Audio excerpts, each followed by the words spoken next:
So how did you end up testifying with John Dow and Dave Bona and Claude Lalassant up in parliamentary committee hearings? Yeah, so I was on to Mefloquine back in Gagetown. I had a long personal struggle there. My children ended up being moved away from me for 2 years, so I was stuck in Gagetown trying to get a compassionate posting, but I was being denied.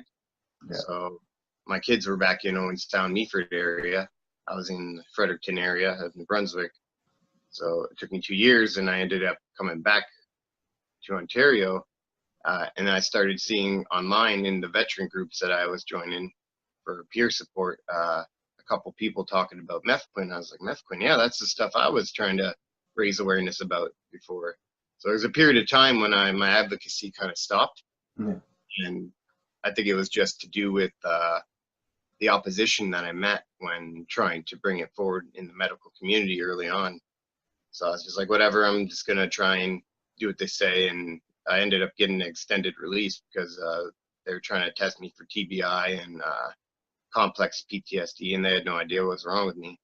Eventually I got released, but still, obviously they didn't have it down to knowing what was wrong with me. But I ended up seeing Claude, Bev,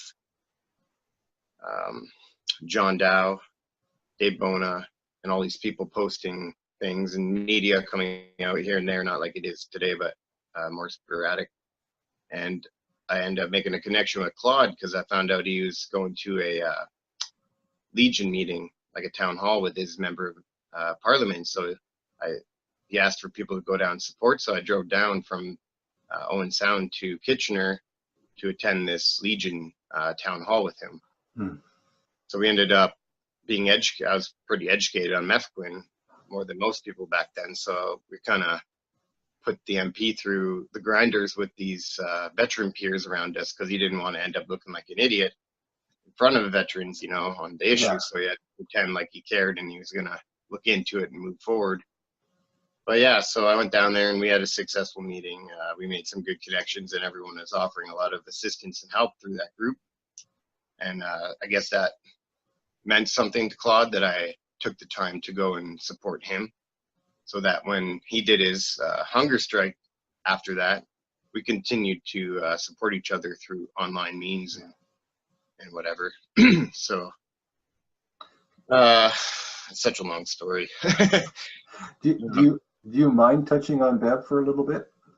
Bev, yeah. And the reason I'm asking this is because right now we are still focused as veterans, focusing on the veteran problem, and what's not being acknowledged or looked at or even talked about in any capacity right now is how this drug left the military environment and how it affects civilian.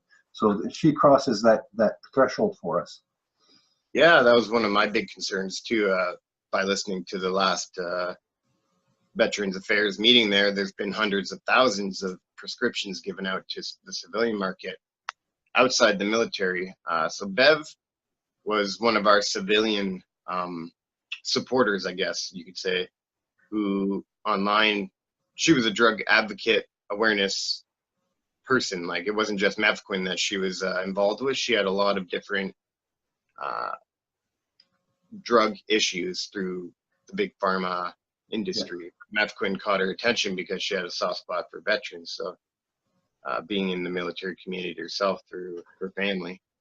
But yeah, Bev is a soft spot considering the story. I don't know how many people know of her, what she did, but she ended up coming to Ottawa to support us through that on her own dime, through that committee meeting, and being one of our best advocates online, just doing her research and knowing how to word things to get awareness growing through the online social media community. And she ended up, as a lot of people know, taking her own life over a year ago. So that was a tragedy for our advocacy community, and it still hurts a lot of us who knew her till today. So. Yeah.